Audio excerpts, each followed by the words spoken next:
다음은 저희가 사람에 주목해보는 시간이죠. 아침엔 피플입니다. 오늘은 그냥 아침엔 피플이 아니에요. 여의도 아침엔 피플입니다. 네, 세 사람 다 여의도죠. 먼저 첫 번째 김남국 의원입니다. 기사 같이 볼까요? 네, 코인 논란 탈당 김남국, 야위성정당 입당.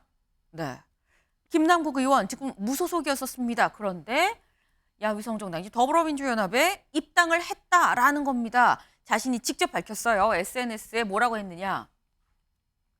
윤 정부의 독주와 폭거를 가만히 놓고 바라볼 수 없었다. 선당우사의 마음, 백의종군의 자세로 민주당원과 함께 뛰겠다. 장현주 변호사님. 사실 민주당원과 함께 뛰겠다라고 얘기를 하고 지금 민주연합에 지금 들어갔거든요. 네. 그럼 나오는 얘기가 그럼 이렇게 거쳐서 징검다리에서 민주당 복당하는 거 아니야라는 시각이 있을 수 있습니다. 글쎄요, 뭐 그런 시선이 나올 수도 있다고는 생각을 하는데요. 지금 너무 섣부른 또 논란이다라는 생각도 듭니다.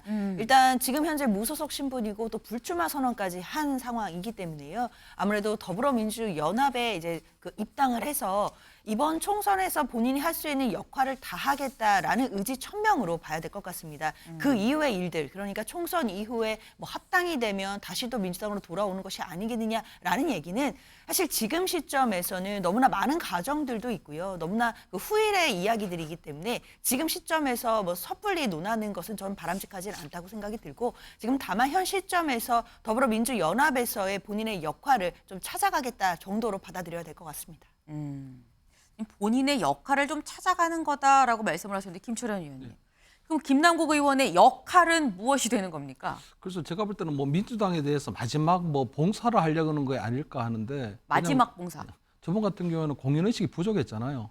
어쨌든 본회의 중에 상임위원회 뭐 하는 중에 여러 가지 형태로 뭐 코인 투자라든가 이런 게 있기 때문에 그런 것들이 사실은 조금 이제 꼬리뼈 붙었고 낙인이 찍혀버렸거든요. 그렇기 때문에 정봉주 후보의 어떤 낙마 사례에서 볼 것처럼 어떤 김남국 의원이 다시 뭐단 23대든 24대든 아마 정치 활동을 계속 할 수 있을 것 같아 보이진 않거든요. 그렇기 때문에 아마 이번에 아마 본인이 일단 무소속으로 있다가 더불어민주연합에 그나마 참석해 주는 게 그나마 선거 보조금 부분이나 이런 부분에 있어 그나마 도움을 주려고 하는 그런 의도가 아니었을까 이래 보입니다. 민주당에 뭔가 마음의 빚이 있을 거다. 그거를 이번 총선에 좀 갚는 차원 아니겠느냐 말씀을 하셨어요. 그럼 두 번째 인물 좀 가보겠습니다. 두 번째 인물. 네. 조수진 후보죠. 조수진 후보 기사 같이 볼까요? 네. 민주 강북을 후보는 배지 줍는다. 유시민 말 소개한 조수진 구설수입니다. 이게 무슨 얘기인지 직접 들어보시죠. 이게 아마 제가 붙고 나니까 뭐 왜 유시민 작가님께서 조변은 왜 길에서 배지 줍는다 이런 이제 약간 반농도 하시고 이래서 네. 이제 어제 댓글 같은 걸 보니까 제가 가볍게 생각하고 뭐 이렇게 이제 나온 걸로 이제 오해하시는 분들도 있는데 저는 정말 이렇게 많은 고민을 했고요.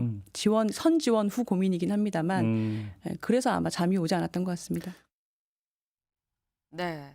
근데 지금 조수진 후보는 유시민 작가님께서 이런 얘기를 했다라고 얘기를 한 거예요. 지금 길에서 배지 줍는다. 반농담했다라고 얘기를 했는데, 근데 아까 국민일보 기사 제목을 보면 지금 강북을 후보는 배지 줍는다라는 거였거든요. 김진욱 대변인님, 배지가 길 가다 줍는 거냐, 이게 주어지는 거냐라는 비판적인 시각이 좀 있어요. 그러니까 후보가 저런 말을 하는 건 좀 바람직하지 않죠. 다른 사람들은 그렇게 농담식으로 얘기할 수 있습니다. 뭐 유시민 전 장관께서 말씀하셨다고 하니까 그분은 그렇게 말씀하실 수 있지만 그거를 들었다고 해서 그거를 후보가 직접 이렇게 말로 전달하는 것은 바람직하지 않고요. 어쨌든 조수진 후보가 어렵게 그 경선을 통과한 만큼 본선에서도 최선의 모습을 다하는 모습을 보여주는 것이 바람직하다고 보여집니다. 네. 전원이 아니라 당사자가 그 얘기를 하는 건 좀 아니지 않느냐라는 말씀을 하셨어요. 그럼 마지막 인물 가보겠습니다. 마지막 인물 천하람 후보입니다. 기사 같이 보시죠. 개혁신당 천하람 비례 후보 2번에 네.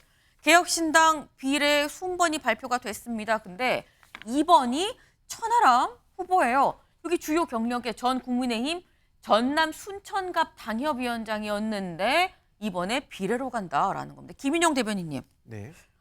사실 천하람 그러니까 천하람 후보가 당연히 지역구 순천에 나올 줄 알았는데 비례로 갔습니다. 어떻게 보세요? 개혁신당이 당면값을 못하는 것 같습니다. 개혁의 이름이 무색할 만큼의 실망스러운 선택이라고 생각하고요. 젊은 청년 정치인이 험지에 나서는 거는 굉장히 의미 있고 끝까지 했었으면 했는데 네. 어떤 뭐 정치적 의도든 정무적 판단이든 간에 굉장히 전 실망스러운 행태라고 생각을 합니다. 네.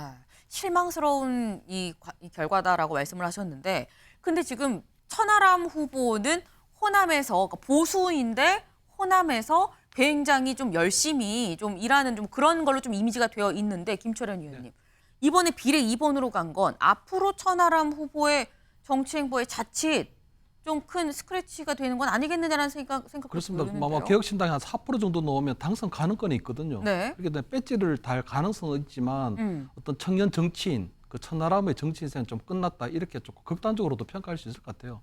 본인이 대구 출신으로서 정치를 순천에 가서 하려고 했던 그 이유가 있었거든요. 네. 그렇기 때문에 지금 순천갑에서 출마하지 않을 이유가 없고요.